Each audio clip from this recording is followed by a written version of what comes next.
What's going on, you guys? Welcome back to the podcast. If you haven't done so yet, make sure you smash the like button. Make sure that you subscribe to the channel.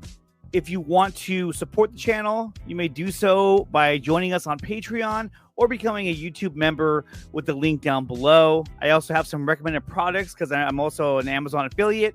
So that's another way to support the channel. If you like some of the products down below, definitely buy it using that link. And then it gives me a kickback for the show to help support the show. So if you guys do that, that's awesome. I appreciate it. And also check me out on Spotify. The podcast will be uploaded on Spotify tonight.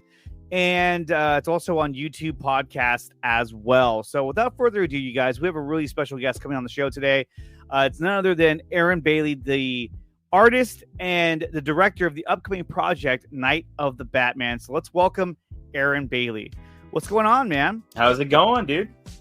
It's going great, man. You know, it's been so freaking hot lately that like it's just I've been like staying inside a lot, even though I want to go outside, and I have a pool too. So I'm like, man, I should be going swimming, you know. But you know, my job, you know, I work during the day, and so usually when at its peak, I'm inside, I'm at work, you know. Yeah. And I get off at night, so I'm like, man, it was hot, you know, the times I went outside, but that's about it. But no, other than that, man, it's been a great summer. But I'm just happy to have you on here, man. I know you're working on a project called Night of the Batman, and we're going to get to that a little bit later. I'm really excited to talk about that. So far, the screenshots that you shared, I think, are phenomenal. Thank you, pretty much in every work that you do, I think is pretty phenomenal. In fact, I first heard about your art when we were starting to do Project Justice League. I'm seeing him on Instagram. I don't see him on here, but I started seeing some of the scenes that you were doing from the storyboards. Using the look of like real actors, and I was like, man, that's incredible. Who is this guy? And then from there, it just sort of, you know, it went from there. But in terms of your art, I mean, you do a phenomenal job. I'm looking at your Instagram right now. I mean, these are really, really amazing pieces, but they're different though because you're taking like real images and it's just the spin you put on it. I think it's just really awesome. So can you talk to me about like your style of art and how it's progressed from where it started? Yeah. Well, it really started out with just like basic Photoshop manipulation stuff where I'd find like stock images of people that would match what I wanted. And then I would, you know, have a likeness on top of that, like just Photoshop it. And that got to where it was like, it was really limiting, honestly, because what I was trying to do was so much more like I had all these ideas, and when you're working with pre-posed like stock photos and stuff like that, it just you can't get what you want. Right. So that's kind of where I started. And then I moved into what I do now, which is all like 3D rendering stuff where I control like the action and the shot and the pose, lighting. And it really helps me to like bring everything together. Mm-hmm. So, but back then it was like the Wild West. Like I'd have to just like Google like man standing with arm up, you know, and I had to like go through 200 photos to find one that I could use. So that was so funny. And so now it's progressed now to where you're able to not just use the still images that you're using or that you find, you're actually making your own.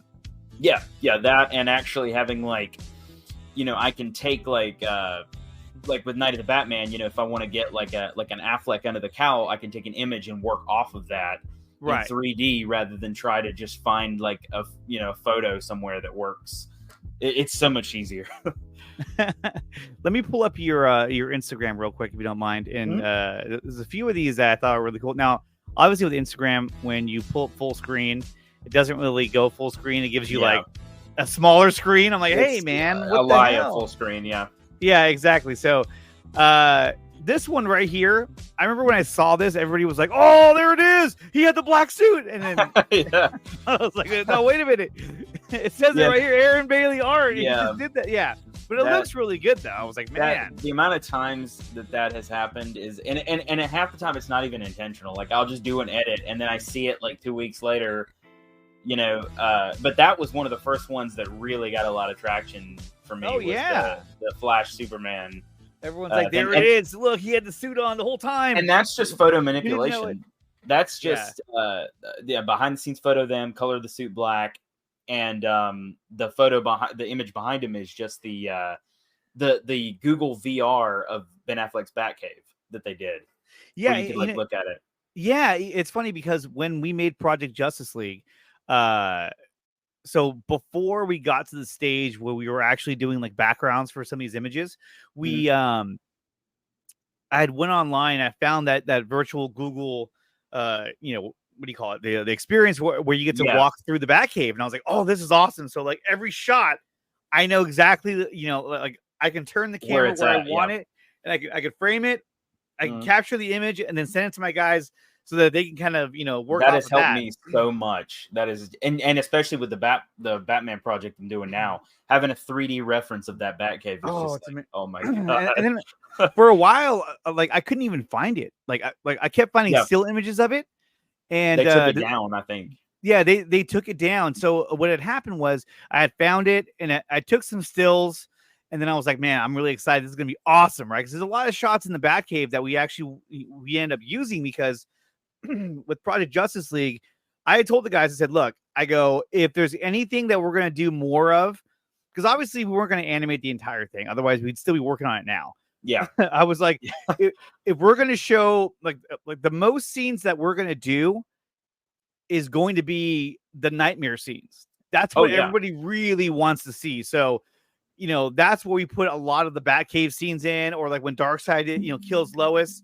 Like that's what we said. Okay, we have to have those stills. So I grabbed some of those stills, right? And then later on in the process, when we got closer to some of the bigger scenes for the nightmare sequence, I went back and they had taken it down.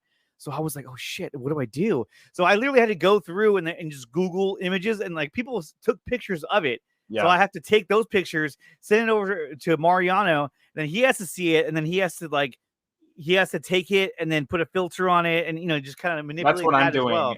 That's what I'm doing basically right now. Is I'm using it as I'm trying to build it in 3D, which is really difficult because I have very limited like 3D modeling experience, like because that's basically sculpting.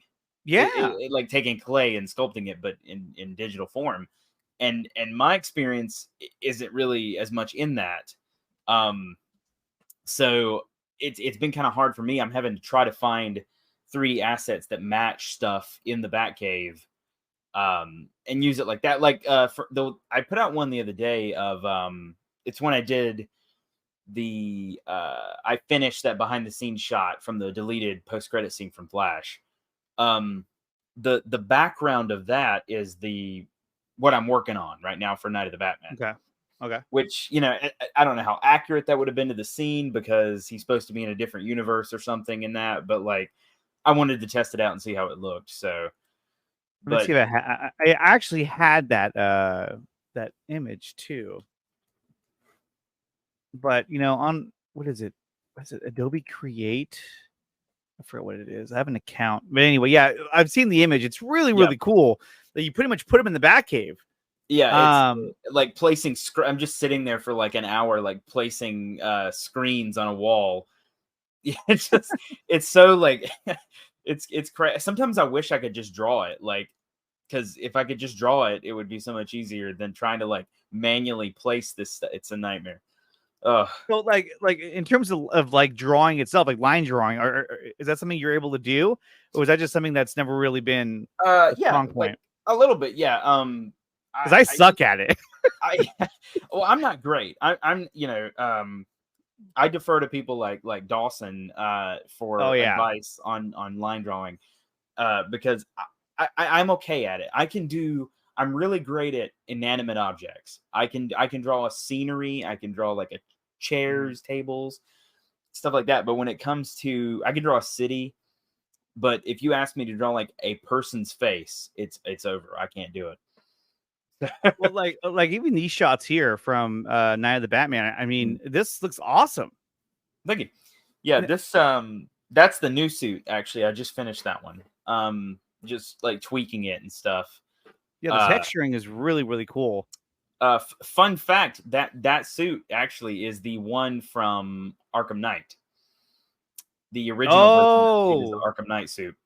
And that makes sense too if you're going to use it for as a reference as well, because That one you can do a lot of different motions with it as well. Yeah, it's made to move. The biggest part was getting it to where, because obviously the dimensions of Batman in that game are different than Ben Affleck's dimensions. Oh yeah, When you play the game, it looks huge. Yeah, it looks really bizarre.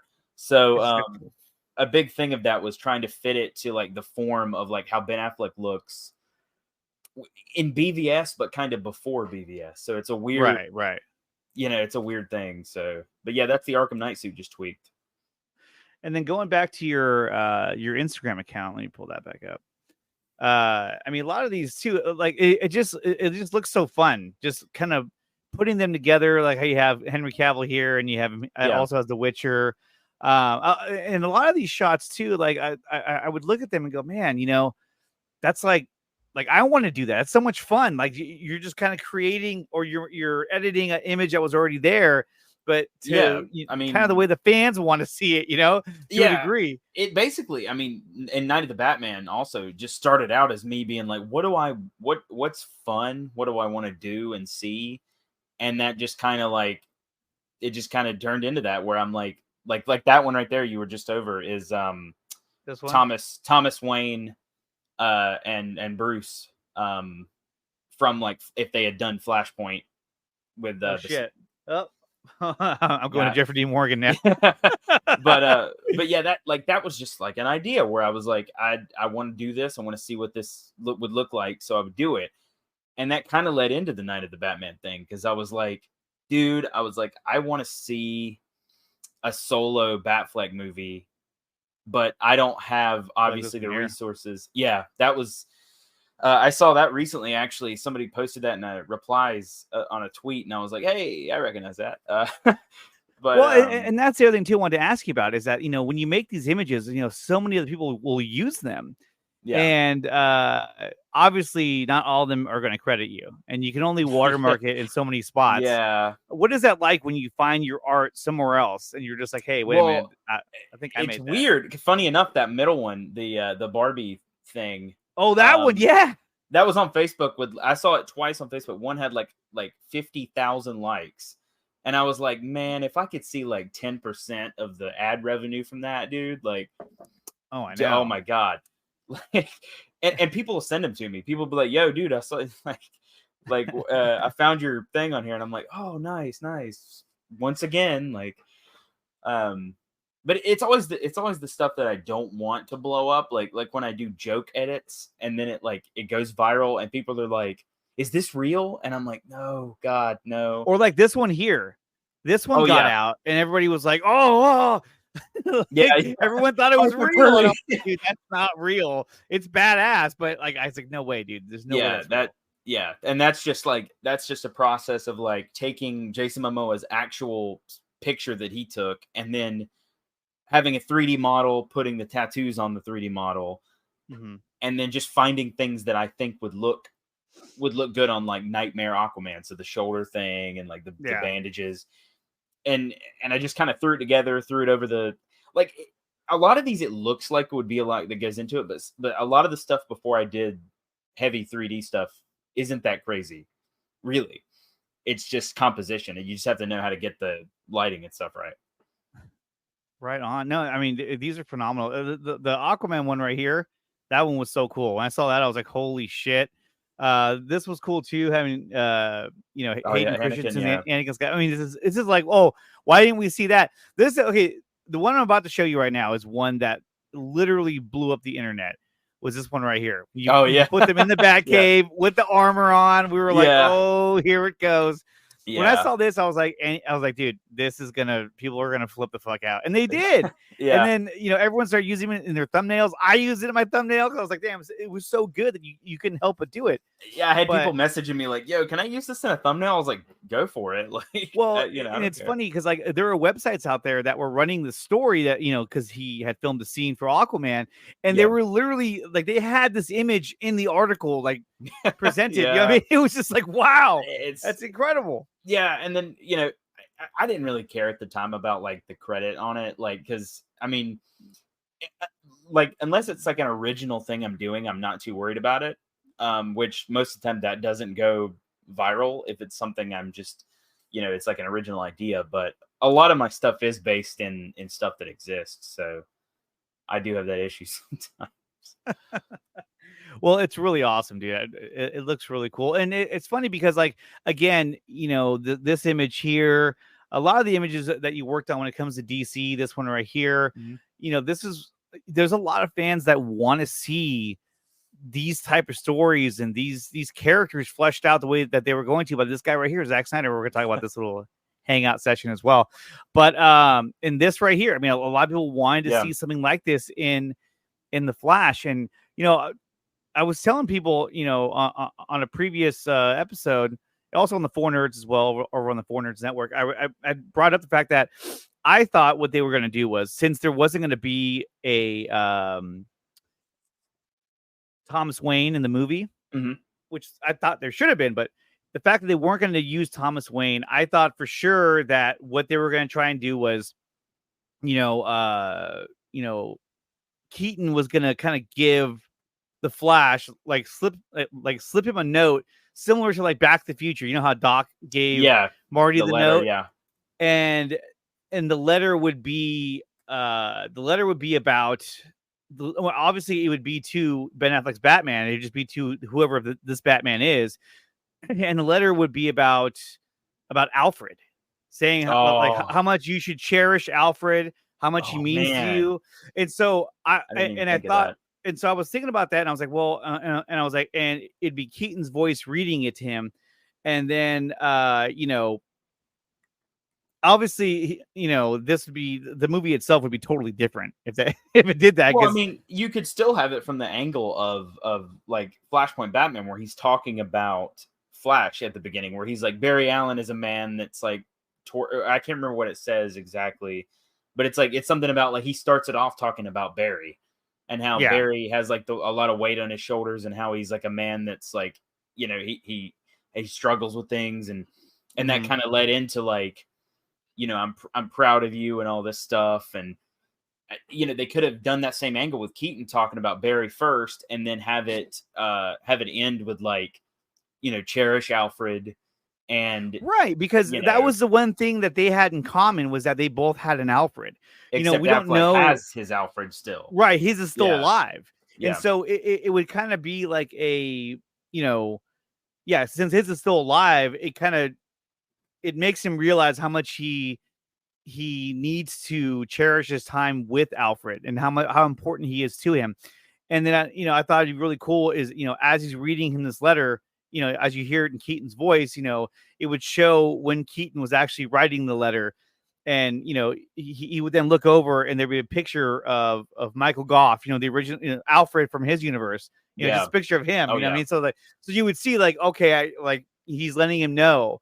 And I thought that there would be more reference to Alfred, at least one, in the sense that he retired. Image. I thought his retirement would also have to coincide with that too. Like, I hung this up for a reason, and especially after the loss of Alfred, it was hard for me to move on. I mean, something where it's like, I heard some people complaining that they were like, well, why didn't he expressly say that Alfred had passed away? And I'm like, I don't really think that part was necessary, because literally Michael Keaton is like 70.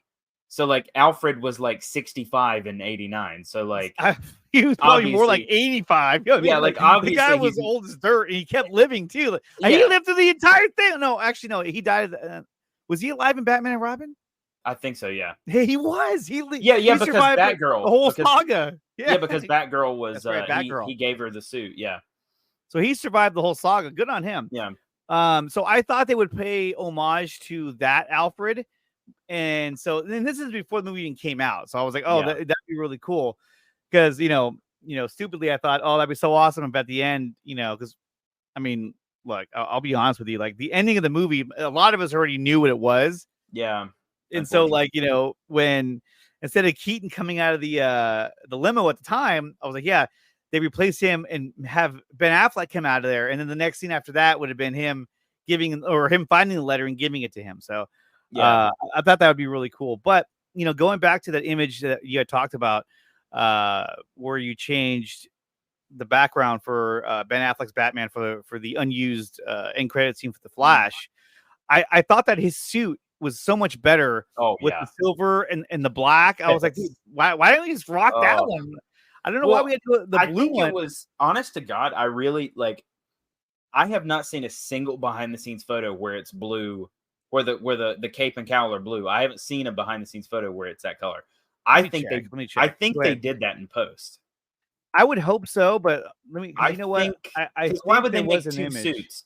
Why wouldn't they just use the same suit for the post credit scene? That makes no sense. Like, and people were talking about how like he had like Darth Vader shoulders or whatever in the post credit scene, and I'm like, that's because the cowl's not attached to it.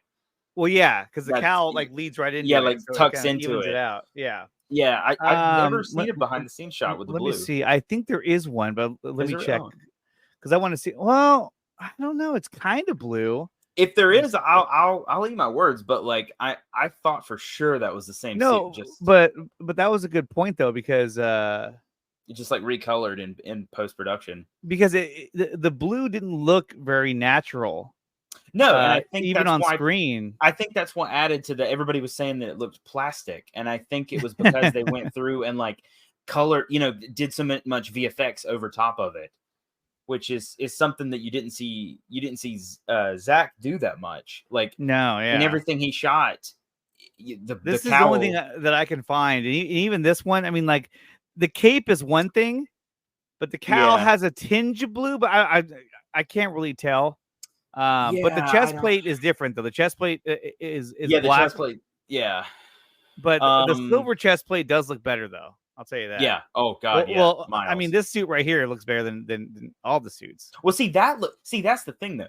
That looks blue in that lighting. It does. It looks blue, and no, it's not at all.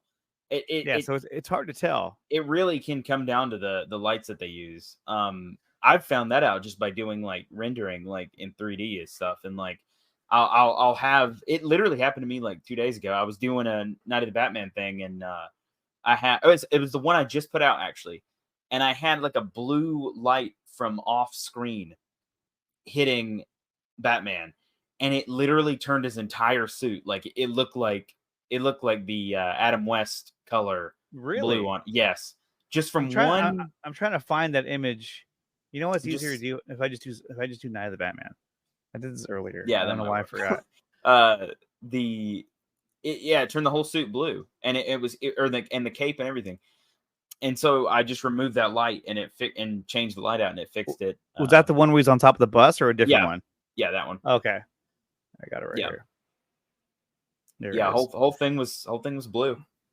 And it's just all based on lighting. Yeah, a light from the right hand side that I had put in there and positioned, and it's crazy how much that can change the entire like image. It's kind of insane. Well, there's an edit out there that I had posted that somebody had made, and they literally like redid the music where they put more of like the Hans Zimmer Junkie XL Batman music in the scene.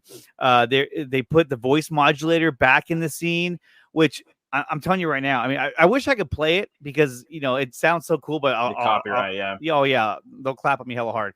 But adding the voice modulator back to the scene, it sounds so much better. Yeah, and it makes his narration of what's happening in that heist scene, so much more serious.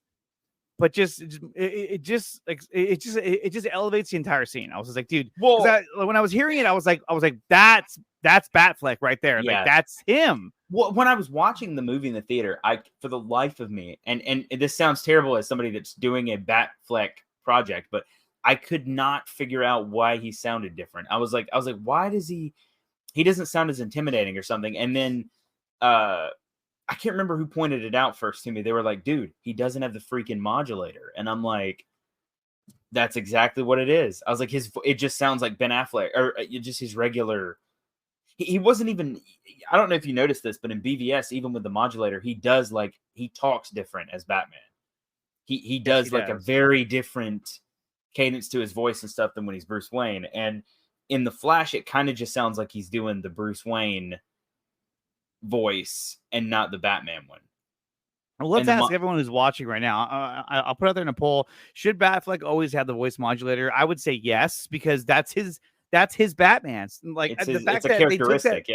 Right. And the fact that they took that away, it was a little weird. I think I would imagine they probably thought, well, we want to make sure that they can hear what he's saying and we don't want it to be too dark. I don't know. I don't get it. Yeah. He should have had the voice modulator in the fan edit. He had it and it sounded so much better. But it's funny you mentioned that about Zack Snyder's Justice League, because yeah, his voice modulation was turned down a bit. It wasn't as kind of growly or deep as it was in BVS. Well, BVS was like the high point of it. Like it was deep. I mean, like that was heavy modulation. And then they tuned it down just a little bit for Justice League. Yeah. And then later it's just gone. It's just later he Yeah, just I forgot to turn that on. Sorry. Yeah. Whoops. But no, it's funny because in Zack Snyder's Justice League, I feel like they wanted to make sure that you're seeing a progression for Batman. And so, because he had to be the leader, because he had to be more of the inspirational type, they had to kind of adjust it so that it's not so like monstrous, aggressive. Yeah. While in BVS, he was just fucking mad.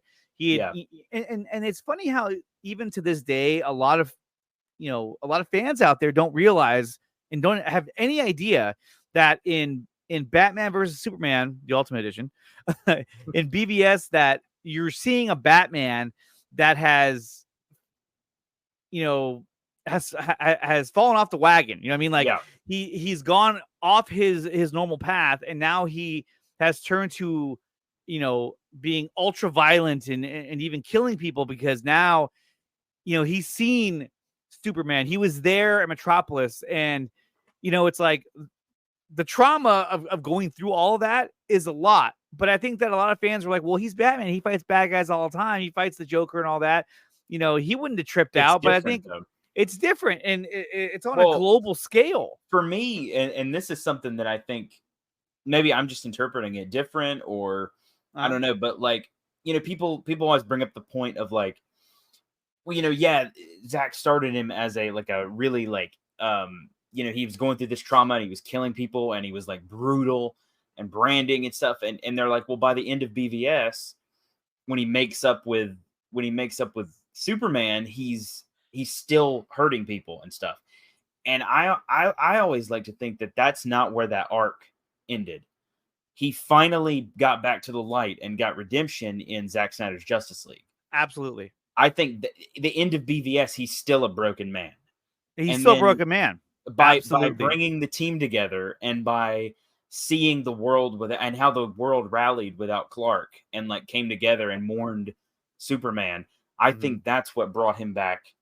And that's what brings him to the point of telling Alfred, faith, Alfred, faith. Like, yeah, exactly. Or is him fully back. And not only that, but then telling Cyborg, like, as that elevator or whatever it's called rises up, Cyborg tells him she wanted to fly. It's her nature. And he's like, it's yours too. You know what I mean? Like he's inspiring all of them. It's like they brought it out in him. The team brought him back to the light. And it wasn't just the events of BVS that did it. Zack was playing the long game. That's what I love about his movies, is it nothing's resolved in one film. You have to stick with it. And it's the problem that I have with the MCU now, where like, they'll set something up at the beginning of one movie and just cap it off at the end. Villains, everything else, like instant solution to problems, where Zack was playing the long game. And that's why in The Nightmare, when you get to that, and eventually, thankfully we got to see a lot of that through Project Justice League. He finally, his version of Batman gets the ultimate redemption. He sacrifices himself to save a person that he cares about. Exactly. And that was the end of it for Zack. That was where he was like, okay, it starts here and it ends here.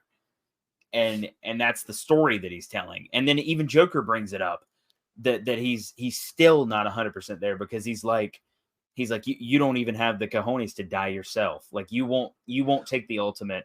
Well, and that was the best thing about that whole line, was that, he even drops the line of where he goes, how many alternate timelines do you fail to save the world because Yeah. you don't have the The cojones cojones to die yeah. yourself? You know, and Mhm. even that alone was like, wow. You know, it's one of those lines where it's just enough to open up so much more. You're like, wow, there was so Yeah. much more there to really expand upon. Well, and it's Zack saying basically like it's him challenging a character just like he did with Superman, where Mhm. it'd be different if Zack was making this version of Batman and he just wanted him to be killing people and be brutal because it was badass or something. That's not the approach that he was taking. Same with Superman. He's challenging what we know of these heroes, which I find way Exactly. more interesting than just getting like Absolutely. just cookie cutter, like, oh, he comes in, saves everybody, and leaves. Like, I like the deconstruction, but me personally, you know, I know that doesn't Well, sell tickets, but no, but like, I absolutely agree, and I think that, you know, and this sounds bad, but I almost feel like I wish Zach would have went back and just put in a line for people who don't want to have to think, because not everyone got that, and so yeah, like when he was talking to Alfred, when he says new rules, he goes, "We're criminals, Alfred. We've always been criminals," and he's kind of telling him like, "No, things have changed," and it's a beautiful line. yeah. That the exchange they have, especially, Or would you but call it a beautiful lie? a beautiful line. But I mean, it's almost as if if Alfred would have said, "You've never killed people. You've never brutally, done this to people in the past. Yeah, Why do it now?"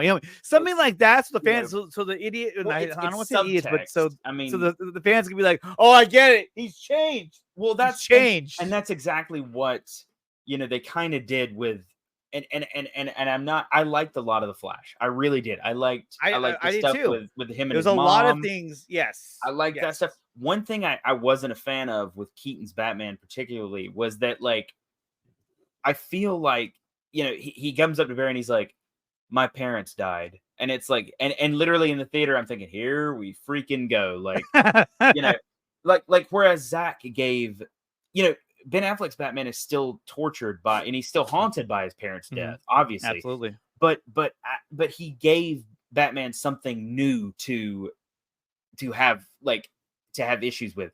He didn't make him still. It's not just the parents. He gave him the entire thing with Metropolis and losing people that work for him, and like this. It was a new thing that we got to see Batman deal with, rather than the same old like, yeah, my parents died in an alley. And at some point, you're like, dude, okay, like I know, and Keaton just says that, and it's like, I feel like that was what you're talking about, sort of. It's where they have a line in the movie for people to be like, "Oh yeah, that's right, Batman's Oh parents yeah, died. that's right. His parents died. Oh, Yeah, that's like, right. That's why he's dresses up like a bat. That's okay." It almost would have been better if they had the line and then Barry just would have said, "Yeah, I already Yeah, know that." like challenge it, make it at least Yeah. funny. Where Barry's like, "Let me get, yeah, I know your parents died." Yeah. Well, yeah. and that was the funny thing about the Flash, was that it had a lot of humor, kind of like that. Like, for instance, when it came to Flash, there were a lot of things I didn't like, but there were some things that I did like and I liked a lot. And some of the humor for me landed really well. Like when Barry tries to run and he doesn't have his ability. Yeah, He's like, that was funny. Yeah. What's funny about that is that everyone always would make fun of the way he runs, and so the movie kind of made fun of the way he runs. Yeah, without actually saying it. So it was really good. Tell if you watch the movie, you can kind of do like a drinking game on like, oh, this is a Andy Muschietti moment that was in the original thing, and this is something that the studio mandated or like was like a rewrite or something. It's like you can kind of tell.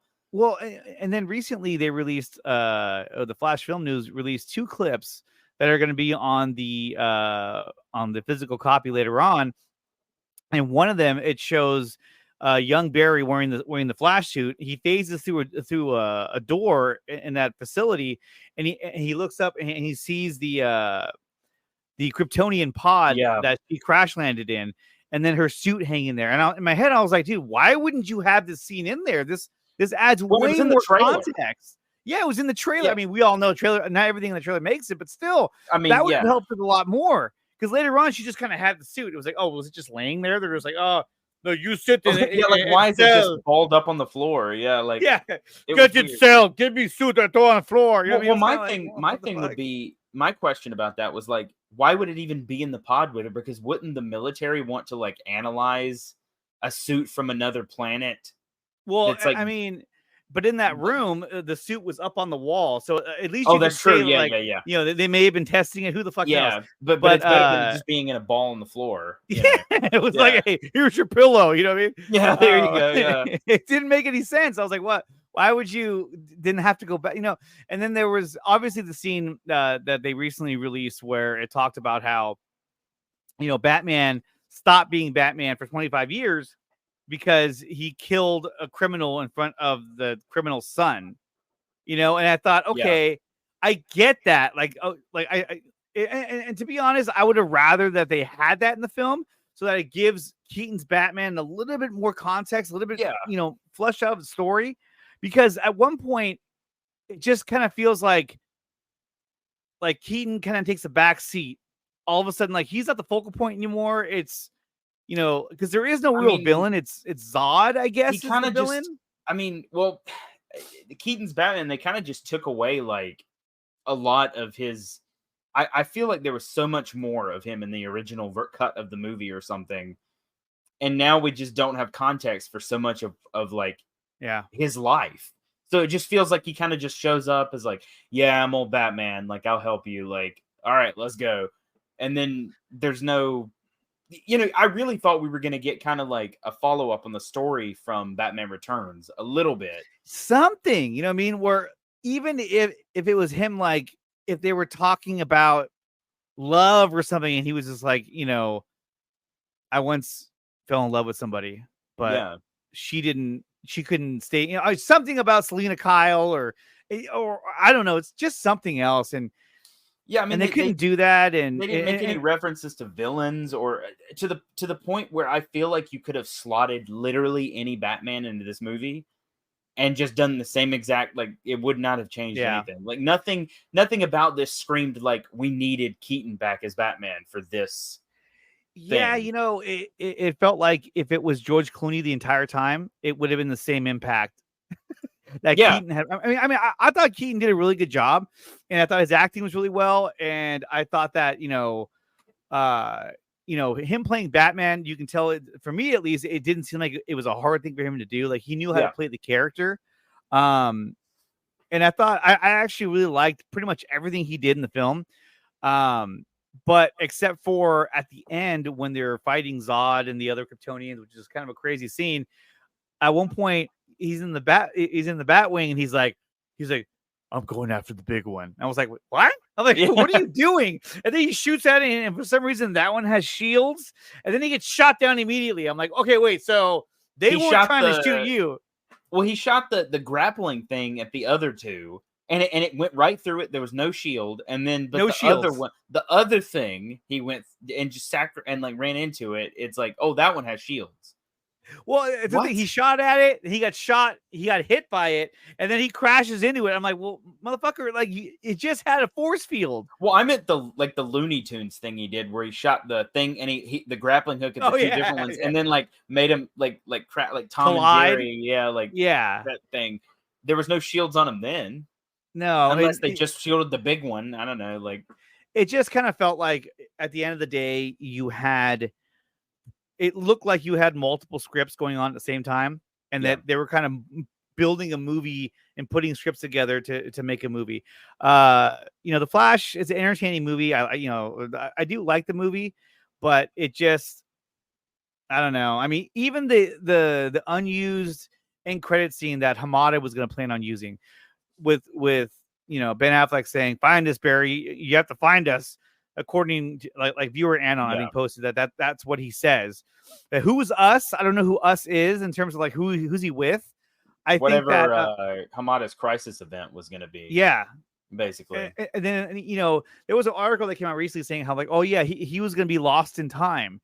I don't think that's the case. I think he was just going to be another leg of the multiverse because I mean, if you have him traveling through time, like. You're telling me that Ben Affleck was like, yeah, I'll come back and do a Batman solo movie where I'm traveling through time, but Deathstroke's the villain.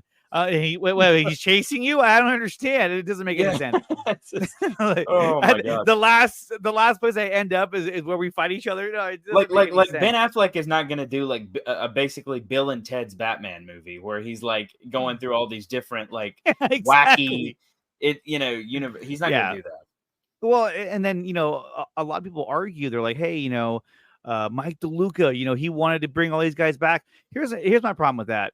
Is the thing that people need to realize is that when, like, look, I'm all for, Mike DeLuca's plan about, having Cavill be, Superman, Batfleck would still be in the fold somewhere down the line.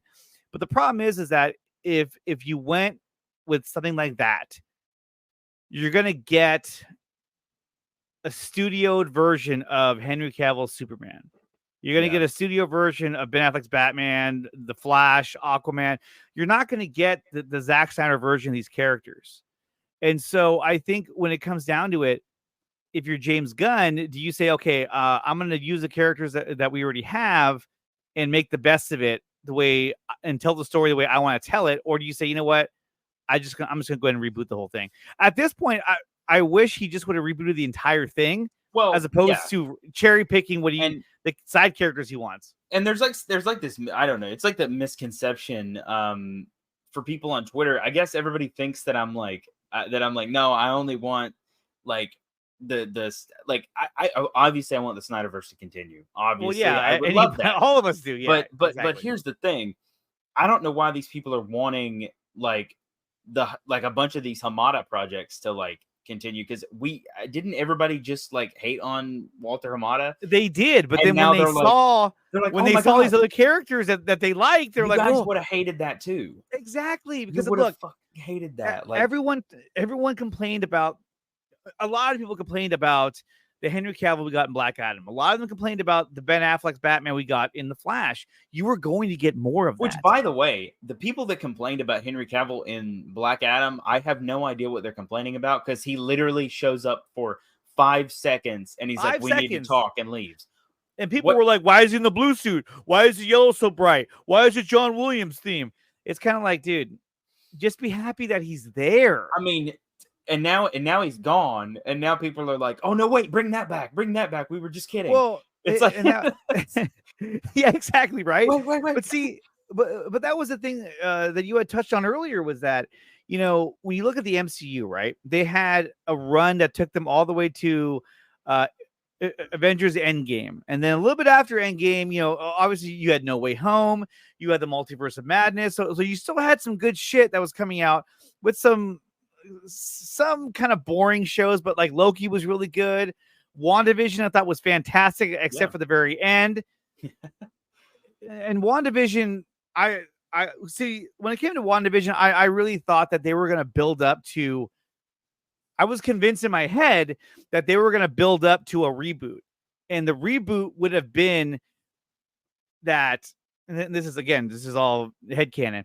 Because I thought this is where I thought they were going with all this, is that I thought at the end, or at the end, but at one point, Charles Xavier, probably James McAvoy at this point, was going to show up with Michael Fassbender and talk and tell Wanda that, like, the events of House of M, where she says the words "no more mutants," and she eliminates all the mutants off the planet, right? So yeah, I was thinking, man, that'd be really cool if like they showed up and told her like, hey, and she's like, I know you, she goes, yeah, you put us on a different world when you uttered the words "no more mutants," and essentially the MCU that you've been seeing is the MCU with the mutants removed from it. Yeah, and that's what you've been seeing this entire time. And then you reboot the whole thing, and then you have all new characters again with the X-Men in the fold. They couldn't do that. They just couldn't reboot. The amount of theories about about MCU stuff and Disney Plus shows, I have heard way better fan theories than anything that they are doing.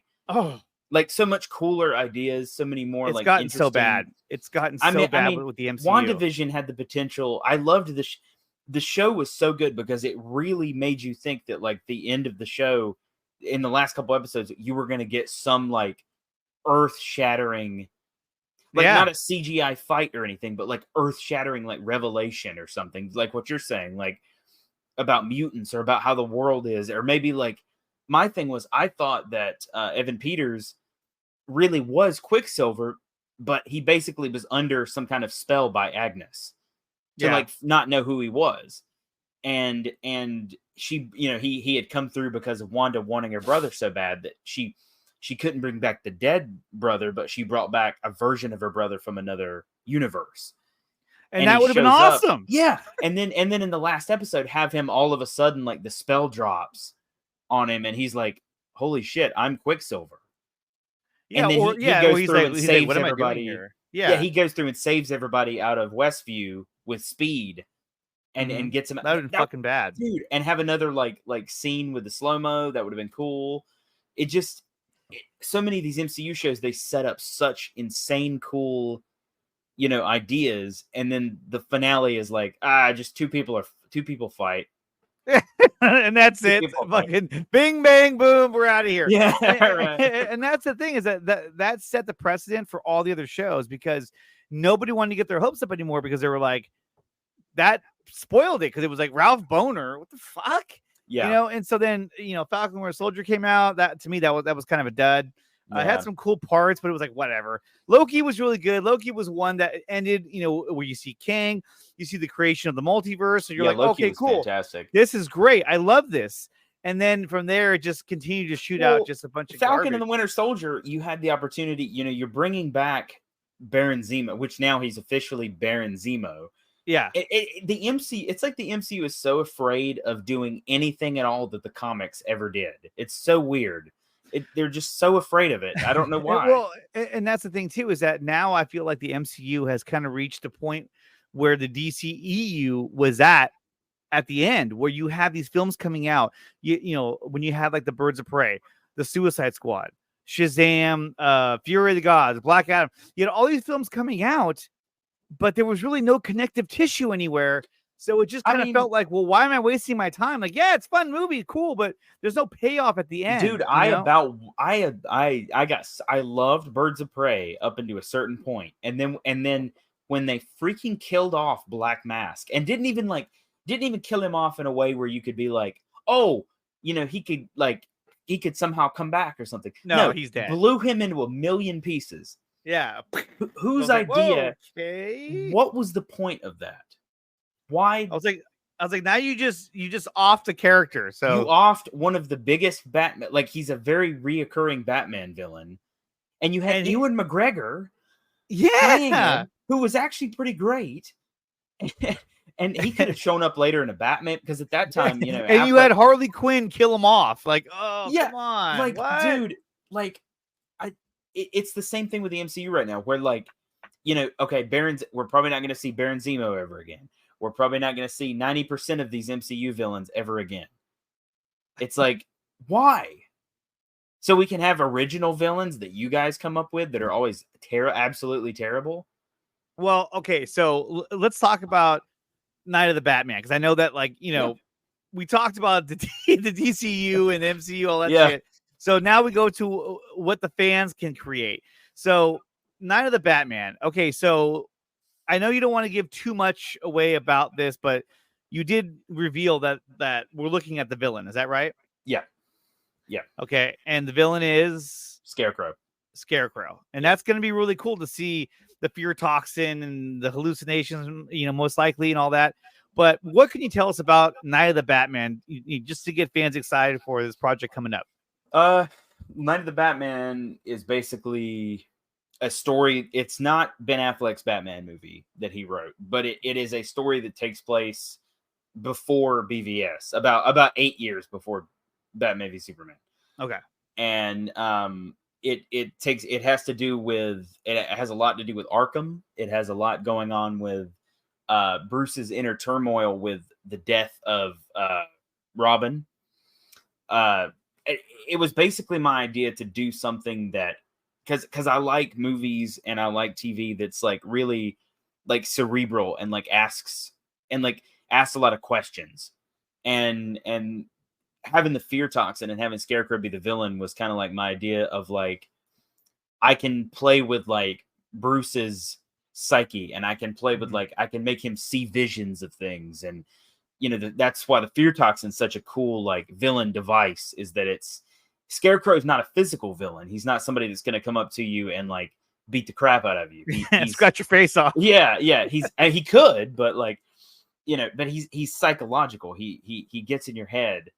And I thought that was a really, really cool thing to do for Affleck's version of Batman, because he's already so tortured and grief stricken that having Scarecrow in it would be a really cool idea.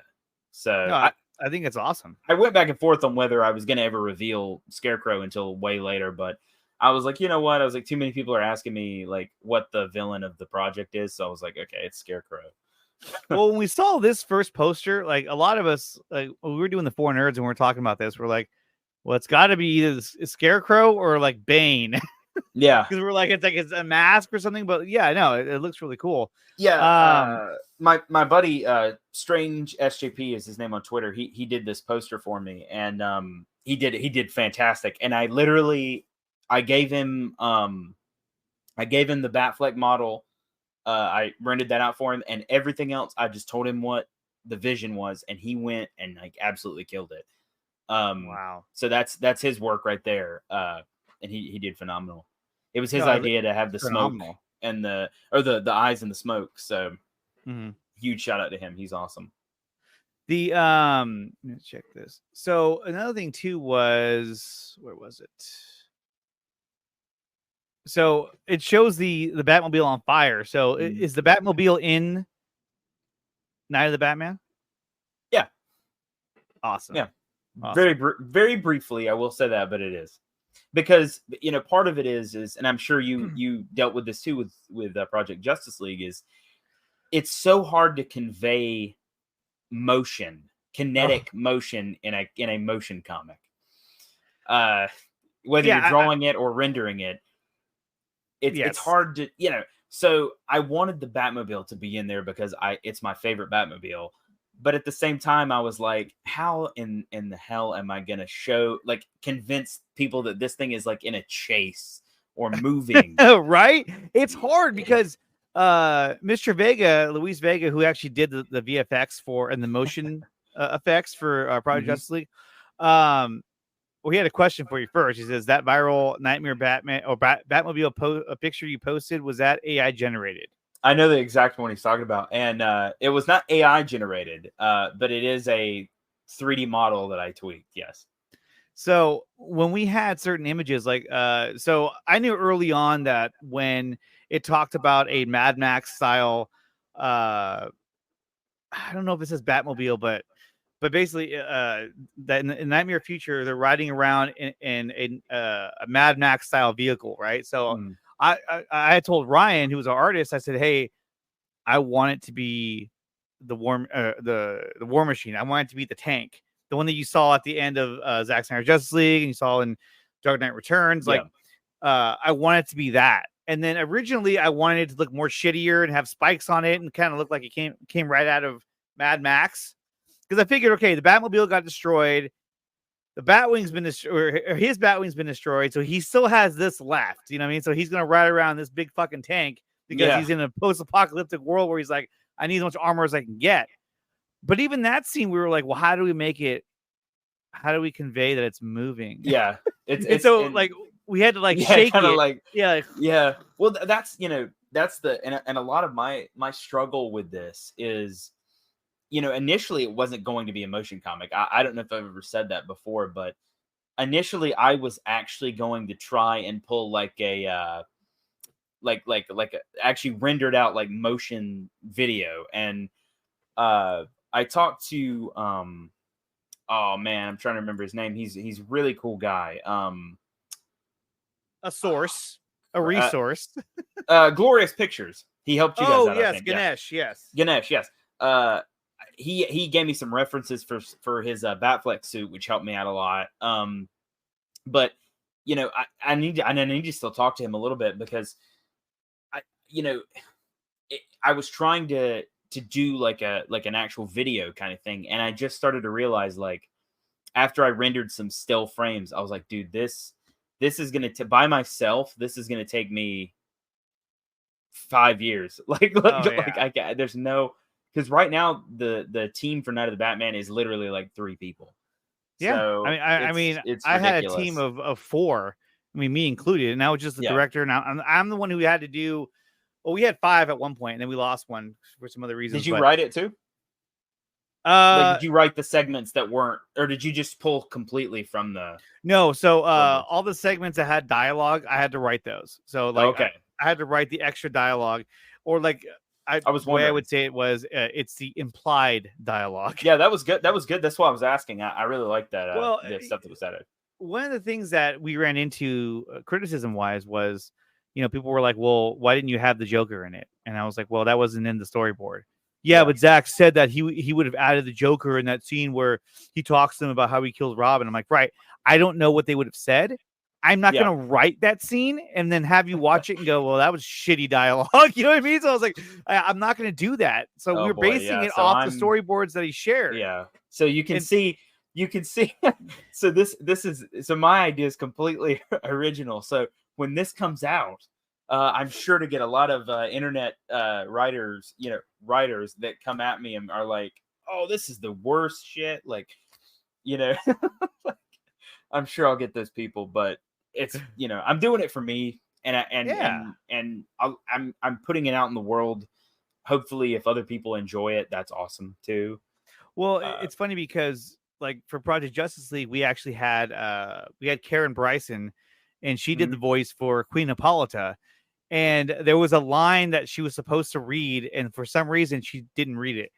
Like we gave her all of her lines, and when we got all the recordings, that one, line, she didn't. It just wasn't there, and so we weren't about to ask her again. Like, hey, you missed the line. And so, and what it was supposed to be was, when in the first scene when we see Wonder Woman dying from the gas on Themyscira, you see Hippolyta holding Wonder Woman, and Wonder Woman is like, mother, and then the line that she didn't read was she's supposed to say, no, Diana, please stay with me.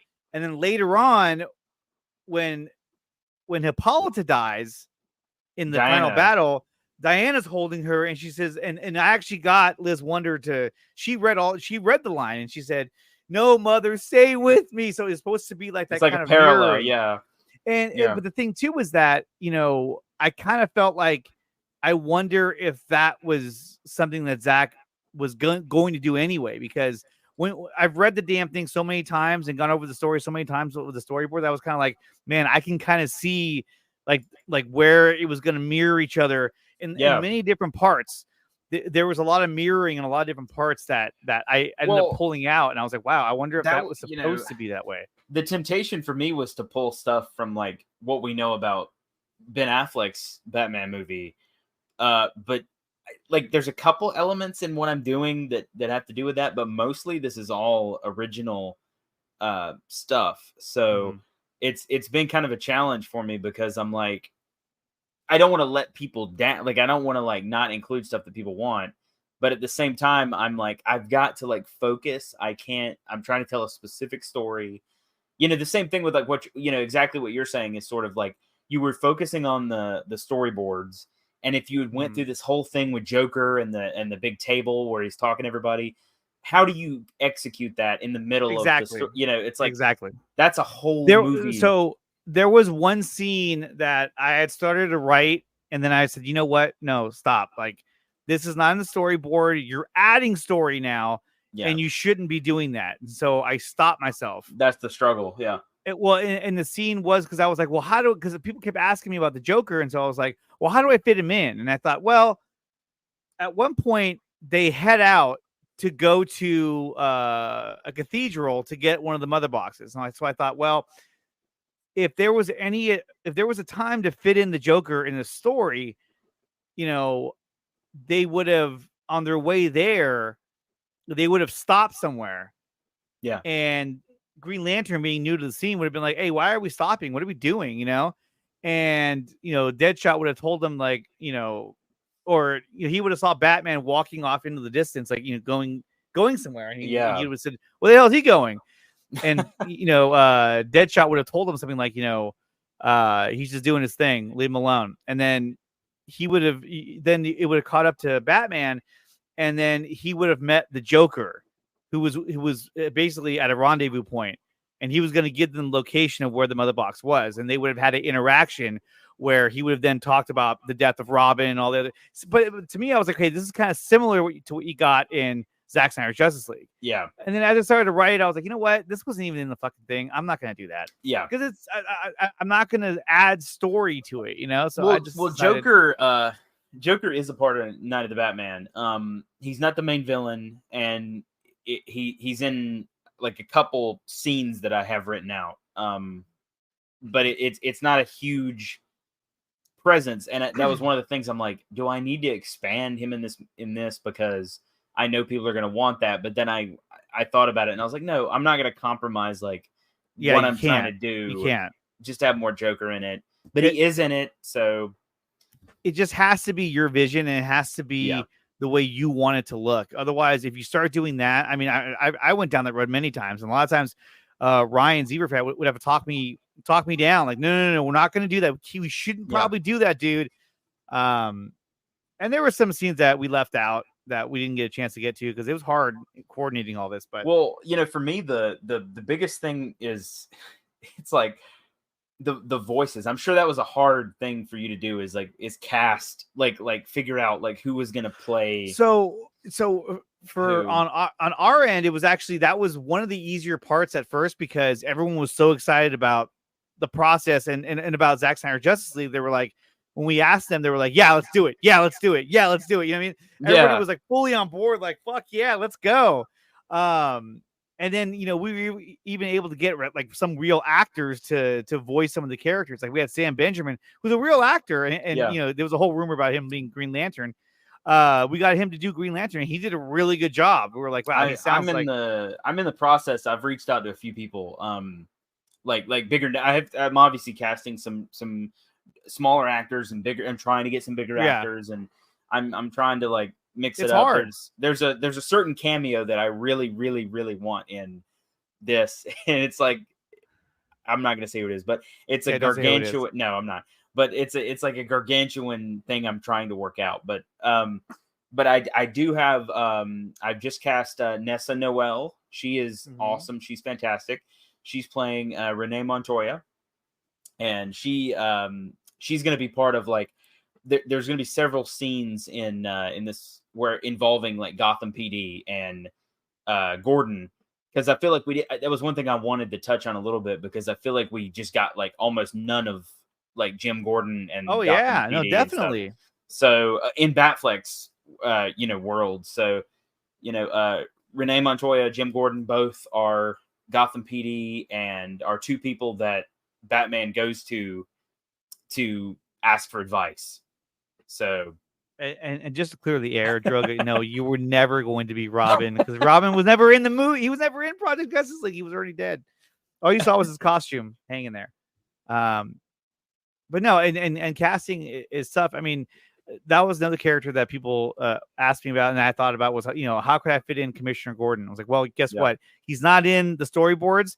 Don't worry about it. Like, I can't just be adding shit just to add shit to do fan service, And I don't know, I don't know how you approached it, but like trying to find like certain people that sound like the actors is like absolutely insane. With like Renee Montoya, like, we have the version that's in Birds of Prey, but I'm kind of doing like I'm kind of doing my own interpretation. Me either. Well, it's hard because when we initially started the whole process, and then it got shut down, and then I kind of reinvigorated it and restarted it, and we finished it. But initially, the actor we got to voice Aquaman was Harry Lennox. Oh my god! And he voiced Aquaman. Like, I have the recordings somewhere, and he was my Aquaman. And then when we came back around, I had a buddy of mine reach out to him who originally got him to do that.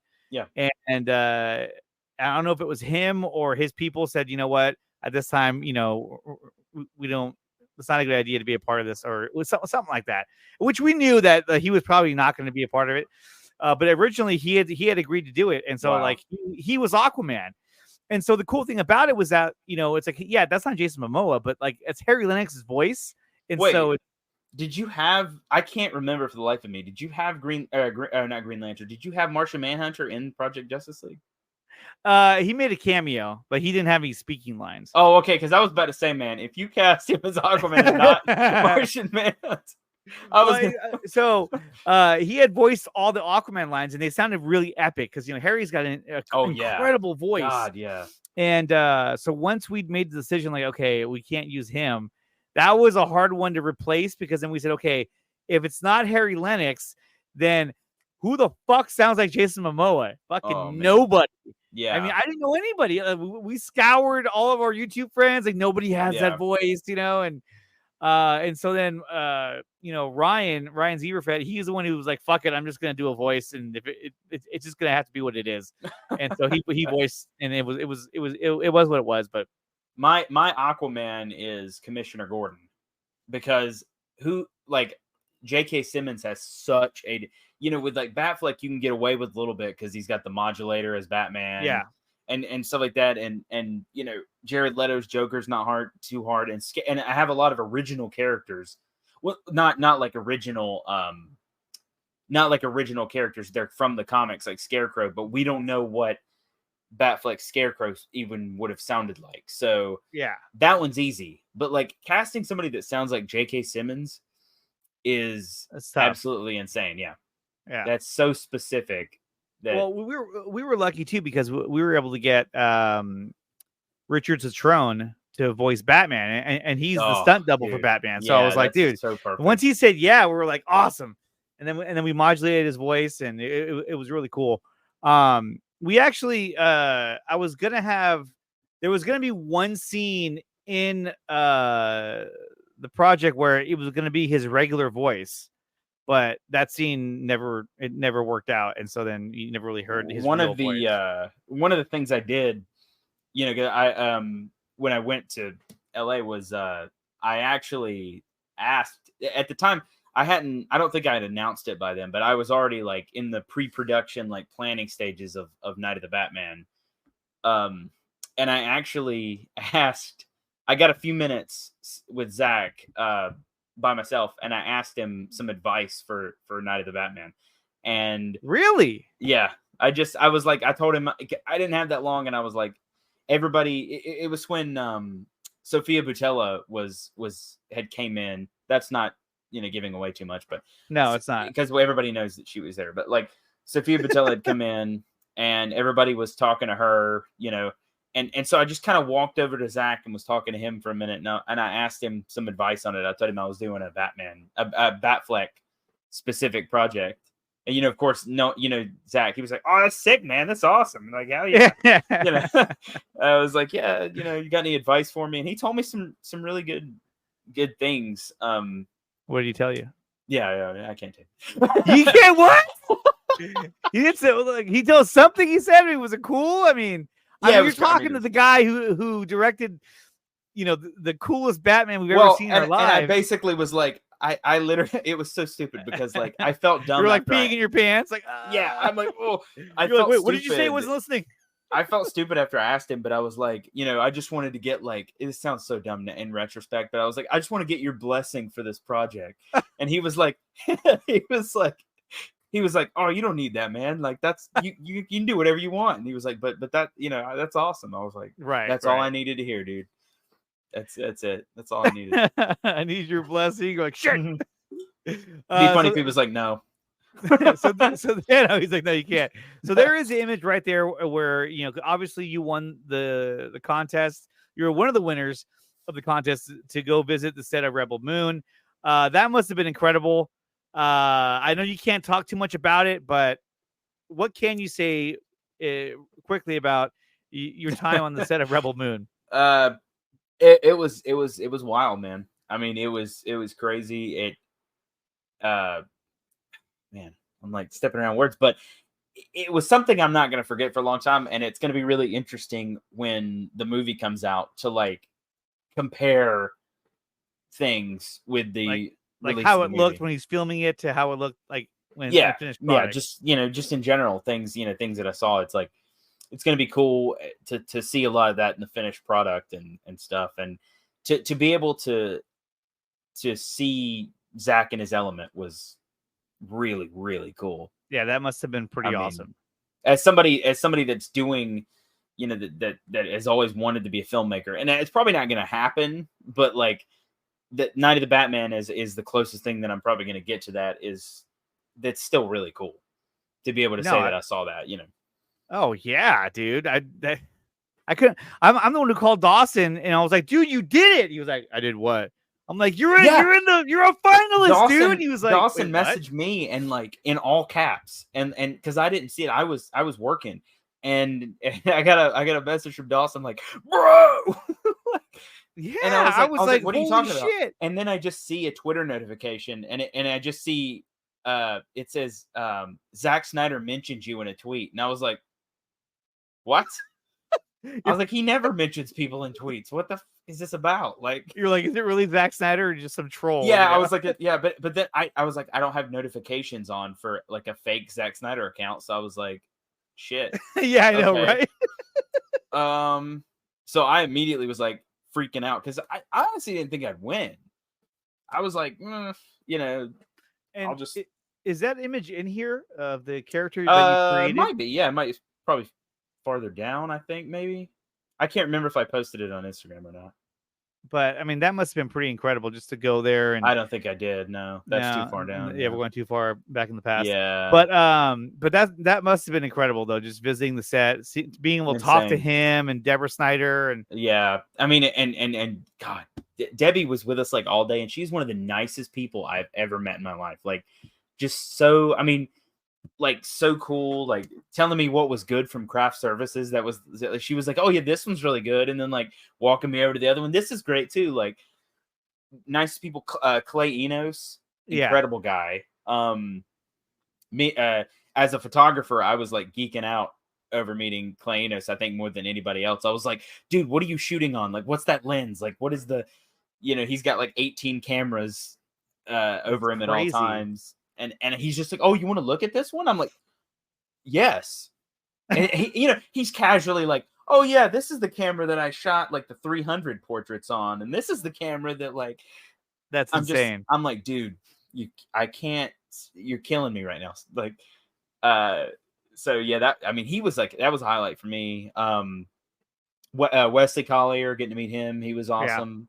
Yeah, I was able to meet him at Full Circle. It sucks because I actually got an email from Wesley Collier before day one, and what Dave and Stephen Colbert and Scott and all them got to do, or they went backstage and got to watch the movie with Zach. So during Man of Steel, I was supposed to be the third person to go back there, dude.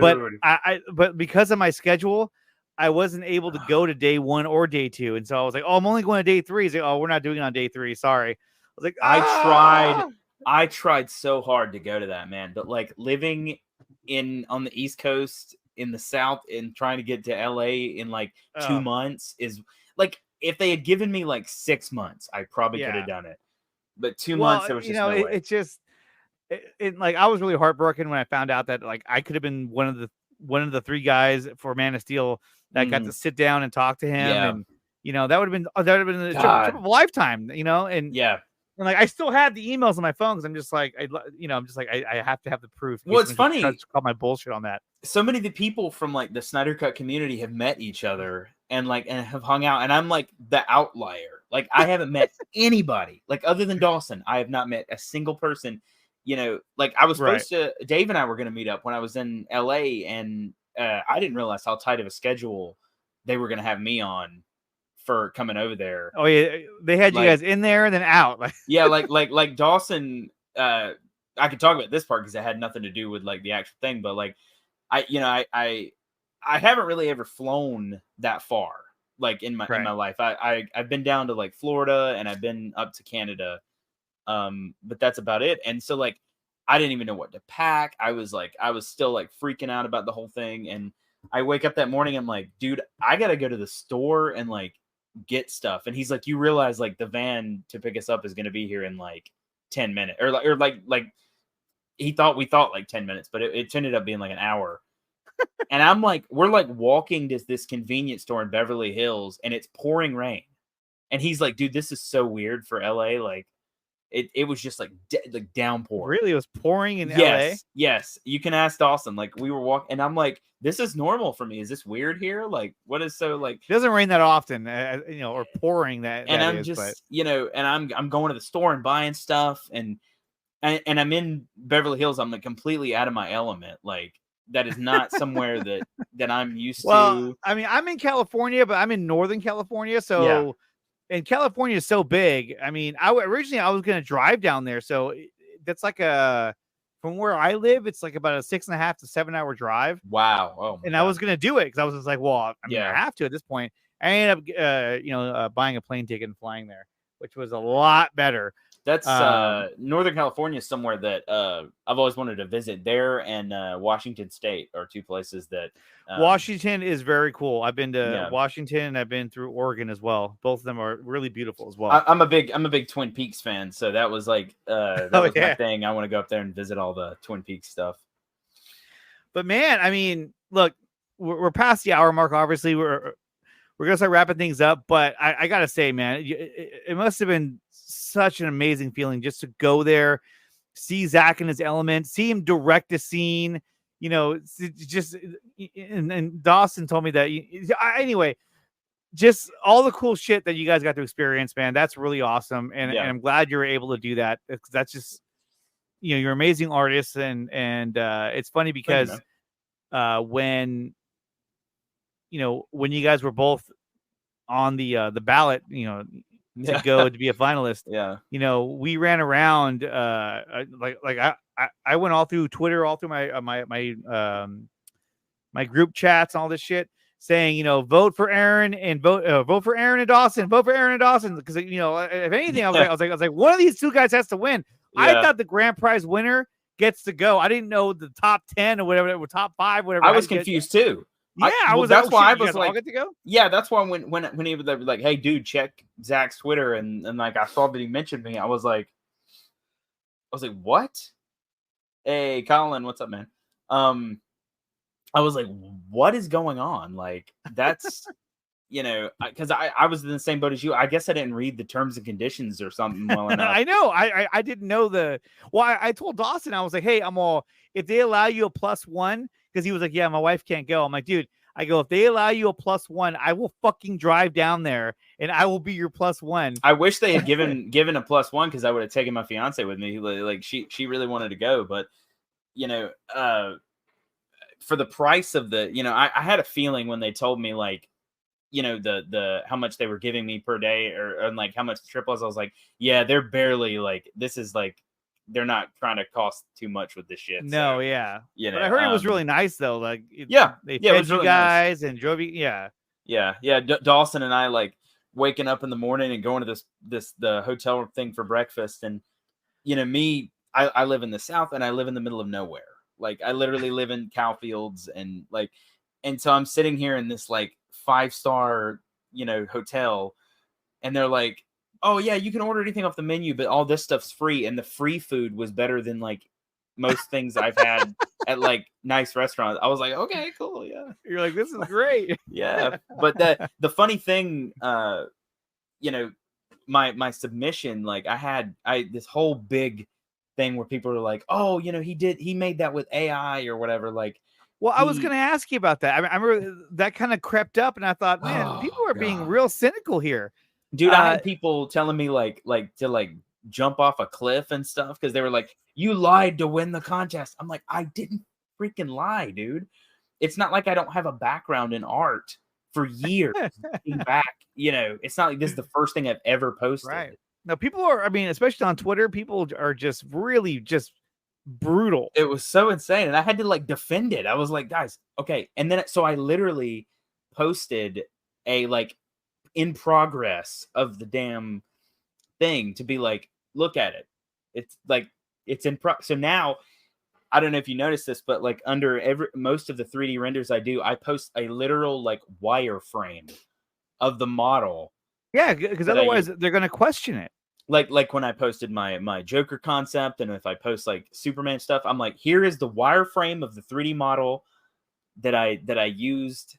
It's not fake, I promise. It's not AI. Like, and I'm one of those people. I have a really weird stance on AI.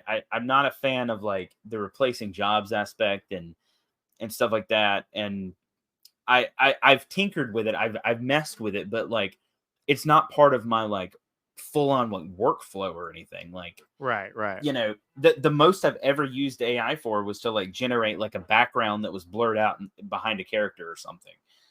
Just as like a scene kind of thing. But like, most of my stuff, like I just post proof now because I'm like, I don't feel like going through the the mob that comes out when rightfully so. Like, I get what people are upset, but I mean, for people to say that to you, that's pretty intense. But I guess the fandom you're dealing with, people will go to those lengths to it's a try and lot of break you down. people.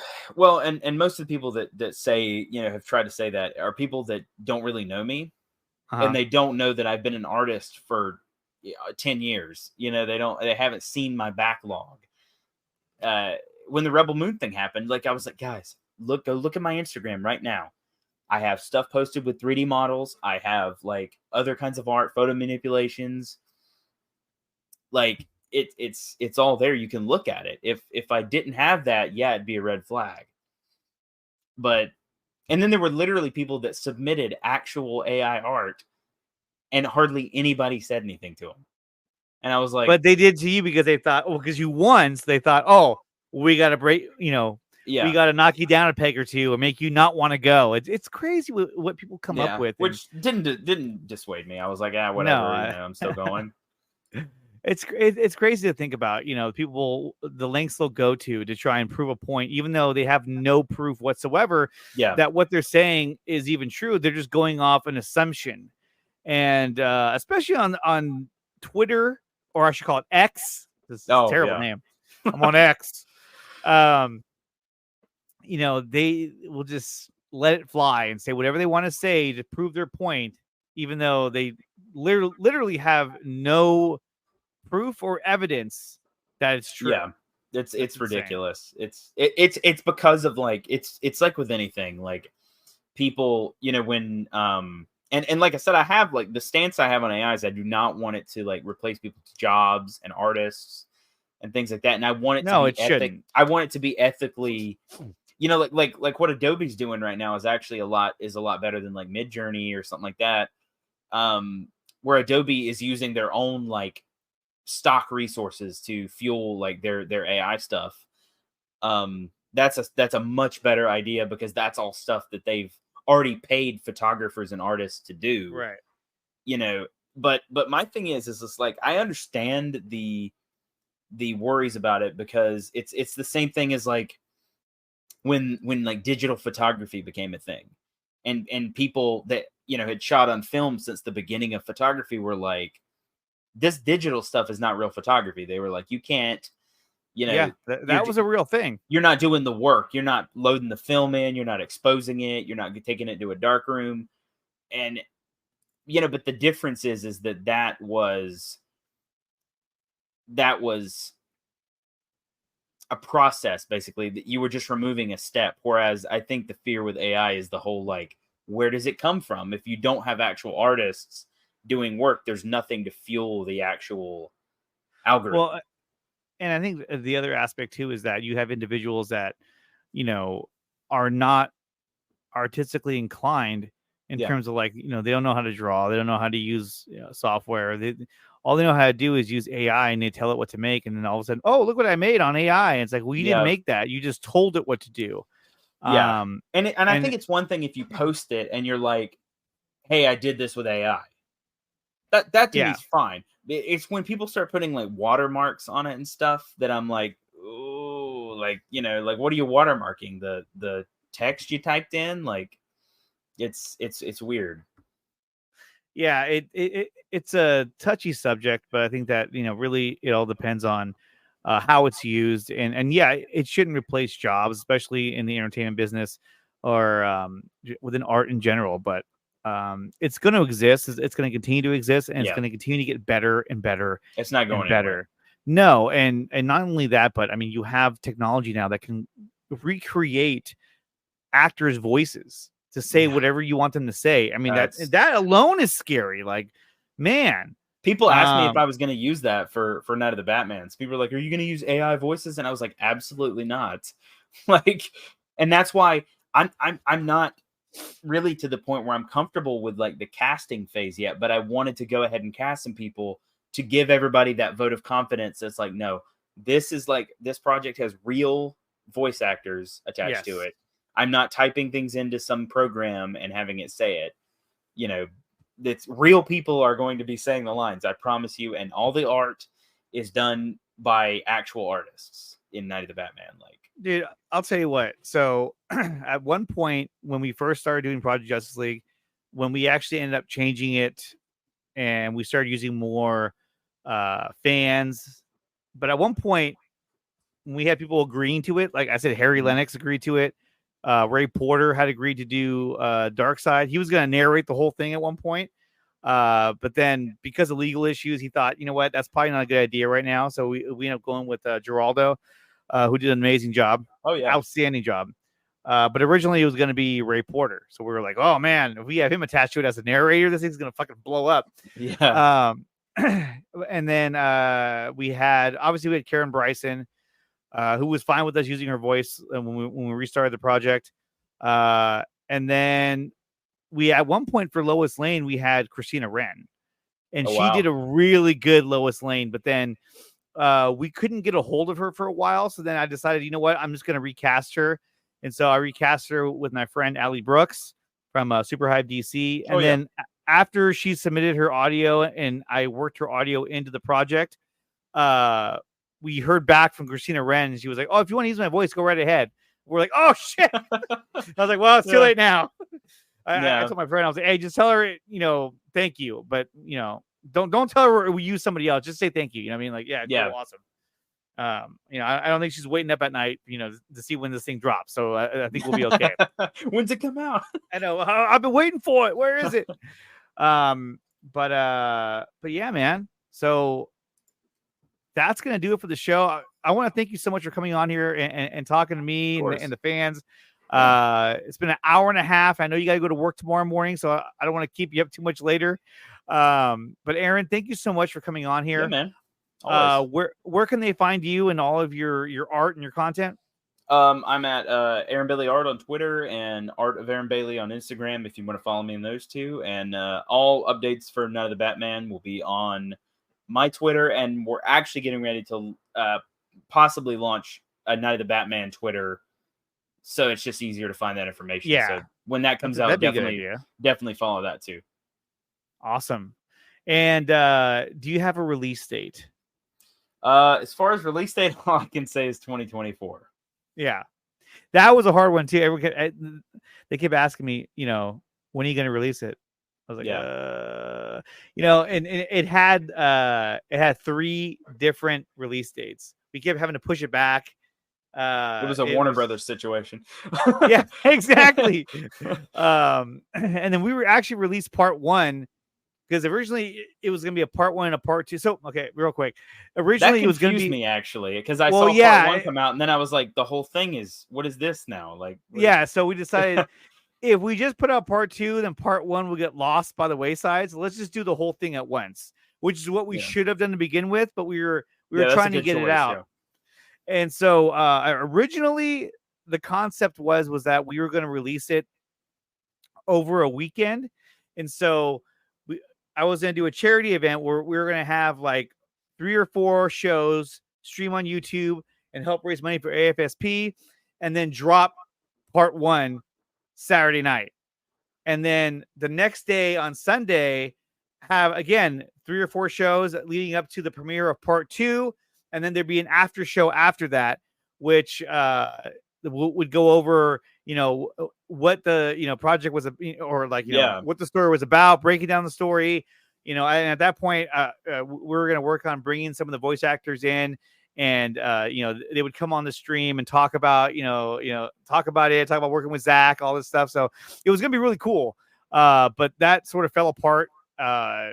That completely fell apart at one point because that was the original plan. And then the second time around, I was like, I'm just going to put it out there like a premiere, I'm just going to premiere it and then go with that. And it got, it's over 100,000 views. It's at, that's fantastic. I think it's got 135,000 views. See, my issue with that is that I don't know where, I don't have a launching platform for Night of the Batman right now. Because my YouTube channel is not, I don't really do anything on YouTube anymore. I used to, but so I don't really know. I mean, like, I guess with Twitter Blue, I can upload it on Twitter. I can upload like an hour of video.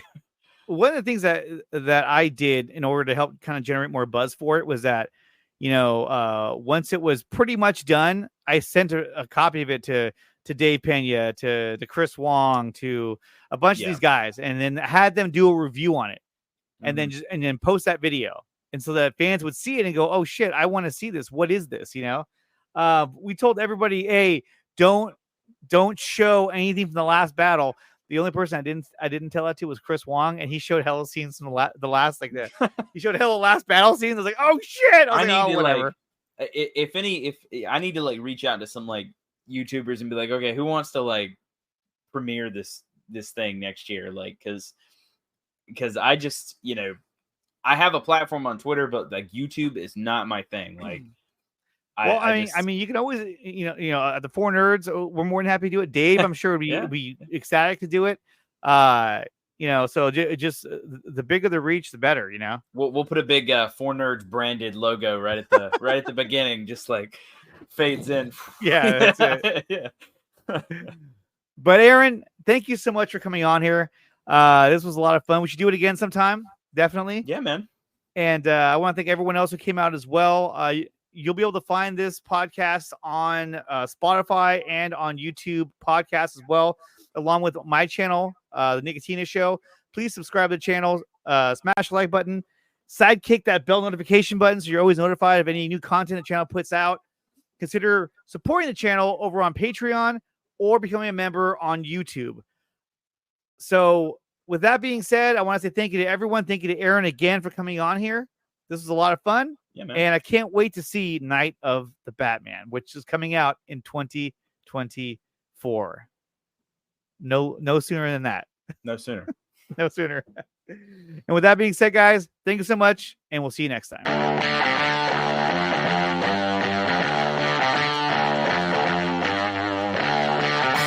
I need to generate more leads from your website, Google, and your social channels without having to spend money on ads? Our platform provides you with an easy-to-use communication stream that sucks in free leads from your website, Google, Facebook, and Instagram, enabling you to reply and convert them into customers from your computer or from our mobile app. We'll even turn your inbound calls into text message conversations, so you'll never miss another lead again. Once you've converted a satisfied customer, you can shoot them a Google review request with a click of a button, which will explode your positive reviews and increase your position in search engines. The system will also pull new reviews from Google and Facebook right into your conversation stream, where you can read and reply. Jumpstart your business by getting started today. Use the referral code in the description below with the promo code 300POWER to save up to $300 on your first purchase of Power Brand systems. Propel your small business today.